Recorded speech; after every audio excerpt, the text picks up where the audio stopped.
जय परशुराम।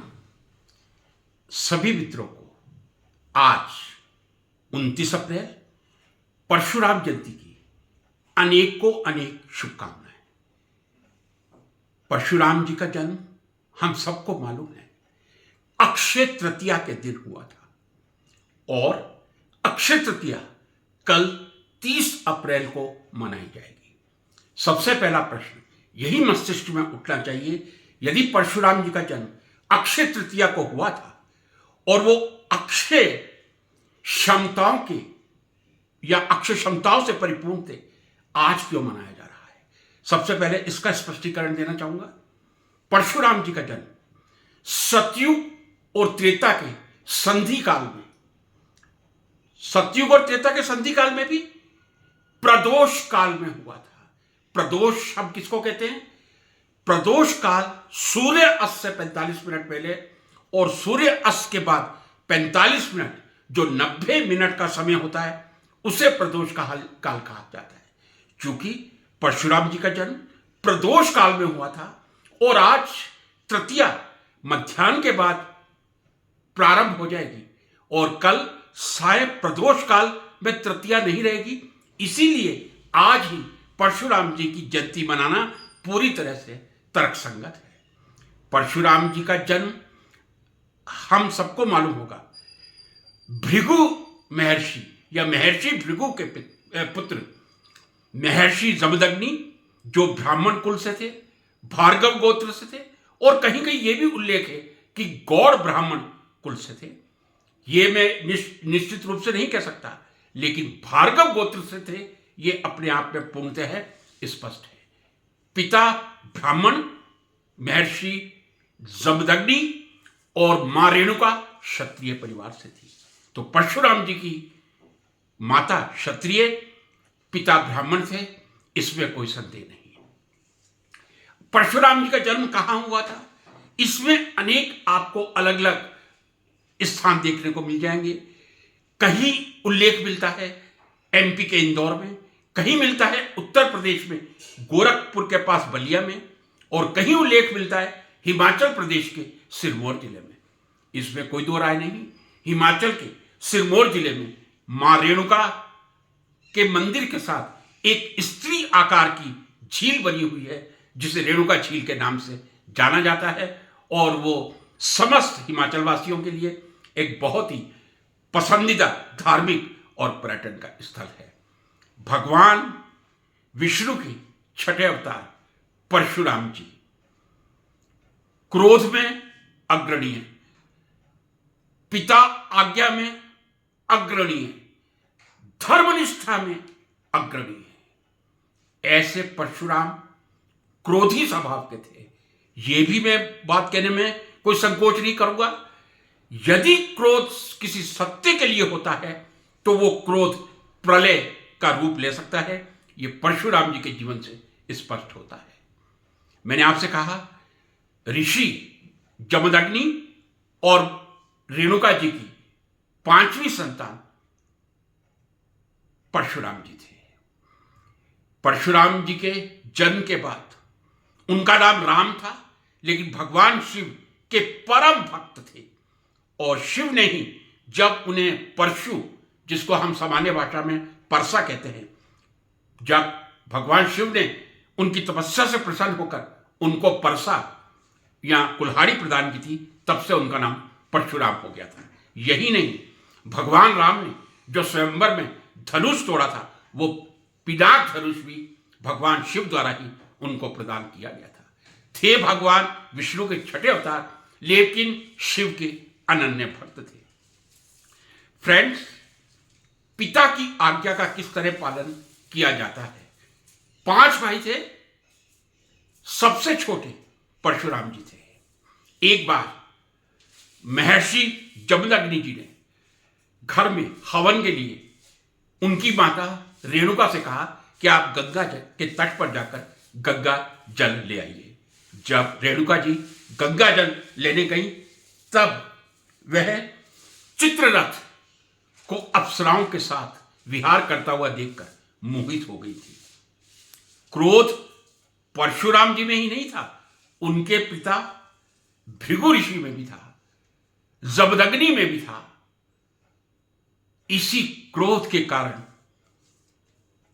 परशुराम जी के पिता जमदग्नि ने अपने चारों बड़े बेटों को आदेश दिया माता का वध कर दिया जाए, चूंकि उन्होंने पति धर्म का पालन नहीं किया जाता है जो शास्त्रों में उल्लेख है।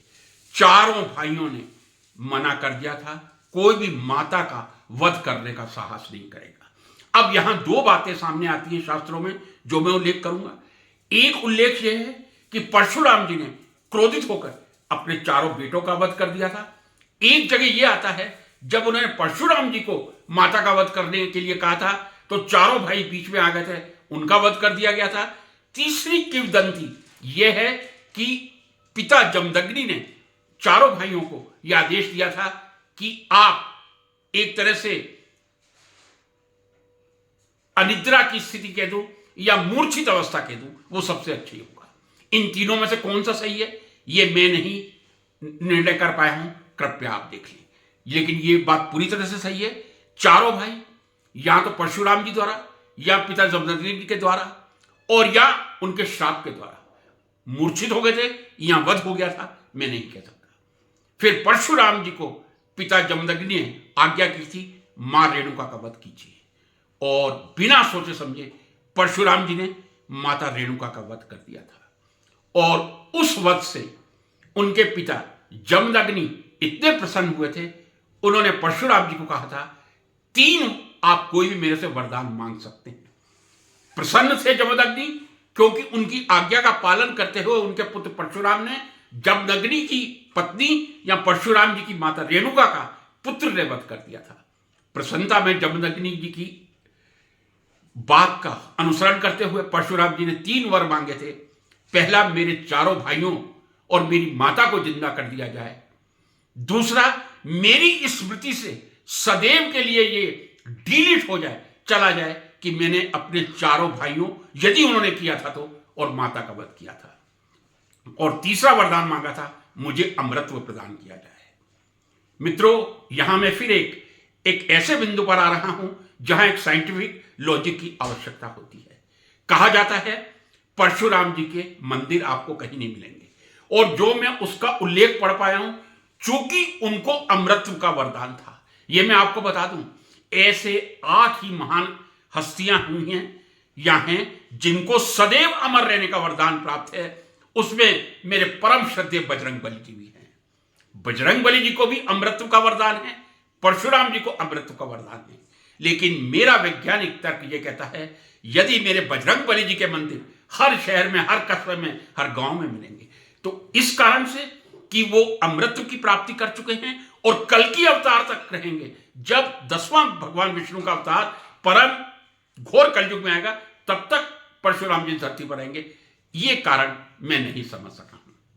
अब एक बिंदु और आता है, उन परशुराम जी बिना कारण के क्रोध नहीं करते थे, और कारण के कारण उन्होंने भगवान गणेश जी को भी नहीं छोड़ा था। जब वो कैलाश पर्वत पर भगवान शिव से मिलने गए थे और गणेश जी ने अपनी मां पार्वती की आज्ञा का पालन करते हुए उन्हें अंदर जाने से मना कर दिया था, उन्होंने गणेश जी का एक दांत भी तोड़ दिया था। इसीलिए गणेश जी को एक दंत कहा जाता है। क्रोध, यदि मैंने आपसे कहा शाश्वत सत्य के आधार पर हो, तो वो क्रोध प्रलय का कारण बन सकता है। उनका जिंदगी में कोई दुश्मन नहीं था। क्रोधी थे, एक ही दुश्मन था, वो था सहस्त्रबाहु और एवं उसके पुत्र। और वो दुश्मन क्यों थे? क्योंकि सहस्त्रबाहु ने, एक बार सहस्त्रबाहु ने जब परशुराम जी घर पे नहीं थे, उनके पिता जमदग्नि की हत्या कर दी थी। शायद कामधेनु गाय की चोरी की होगी सहस्त्रबाहु ने। जमदग्नि की हत्या के बाद मां रेणुका ने भी उनकी चिता में प्रवेश कर लिया था। इससे व्यथित होकर, दुखित होकर परशुराम जी ने हे वंश के राजा जो थे सहस्त्रबाहु, उनका वध कर दिया था। चूंकि माता का वध देखा था, पिता का वध देखा था, अपनी माता का वध स्वयं के हाथ से किया था। लेकिन एक क्षत्रिय राजा सहस्त्रबाहु ने जब पहले पिता जमदग्नि और फिर मां रेणुका का वध किया था, तो उन्होंने कसम खा ली थी कि ये जो है वंश का राजा सहस्त्रबाहु है, इसकी तो हत्या करूंगा, 21 बार इस पृथ्वी पर क्षत्रियों की हत्या करूंगा। और यह कहा जाता है 21 बार क्षत्रियों की हत्या परशुराम जी ने की थी। अक्षय तृतीया को जन्म हुआ था, सतयुग और त्रेता की संधि काल में और प्रदोष काल में हुआ था। इसीलिए शायद उनमें एक अदम्य साहस, जिसको मैं अक्षय साहस कह सकता हूं, ये एक बहुत छोटा सा चित्रण मैंने परशुराम जी का आपके सामने प्रस्तुत किया है। परशुराम जी की जयंती पर एक बार पुनः कोटि कोटि नमन करता हूं।